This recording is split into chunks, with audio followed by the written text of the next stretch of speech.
জামাত ইসলামের আমির কয়েকদিন আগে বলেছে কর্মজীবী নারীরা হচ্ছে পতিতা বা বেশ্যা। তিনি দাবি করেছে যে তার আইডি হ্যাক হয়েছে, কিন্তু আমরা তো পড়াশোনা করেছি, শিক্ষিত মানুষজন, আমরাও জানি হ্যাকিং কিভাবে হয়, একটা হ্যাক আইডি রিকভার্ড কিভাবে হয়। সে গতকালকে বলেছে ধর্ষণ তখন হয় যখন একটি মানে দুষ্ট বা খারাপ চরিত্রের নারী এবং পুলিশ মিলিত হয়। যে মেয়েটা ধর্ষণ হয় ওর আসলে চরিত্রের দোষটা কোথায়? ধর্মীয় রাজনীতিতে আবার ঠিক তার যখন প্রয়োজন হয় তখন সে এসে আমাকে বলে যে সে তার নারীদেরকে কম সময় চাকরি করিয়ে বেশি টাকা তাদেরকে সম্মান সুযোগ ভাতা হিসেবে দেবে। কিন্তু আপনারা কি কখনো ভেবে দেখেছেন যে বাংলাদেশের বা যে কোনো রাষ্ট্রের যত বড় বড় পদের চাকরি আছে, ব্যাংকে দেখুন, কোর্টে দেখুন, আদালতে দেখুন, কোনটা তো আমার বিধি নিষেধ মানা 5 ঘন্টা 3 ঘন্টা 4 ঘন্টা চাকরি না?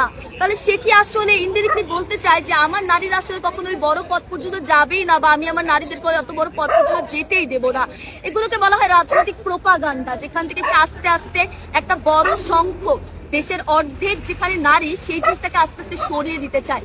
তো আসলে রাজনীতিটা গত জুলাইয়ের পর আজকে যে জায়গায় যে দাঁড়িয়েছে, ধর্মীয় রাজনীতি কতটুকু যৌক্তিক এবং একটা মানে যে দেশে সব ধর্মের মানুষ বসবাস করে, যে সংবিধানে সব ধর্মের কথা আছে, গণতন্ত্রের কথা আছে, সেখানে ধর্মীয় রাজনীতিটা কতটুকু যৌক্তিক, এবং সেই ধর্মীয় রাজনীতিকে নারীকে একটা টুল হিসেবে, নারীকে একটা তুচ্ছ তাচ্ছিল্যের জায়গা হিসেবে দেখিয়ে কতদূর আগাতে পারবে, এটা একটা বড় প্রশ্ন হিসেবে রয়েছে আসলে।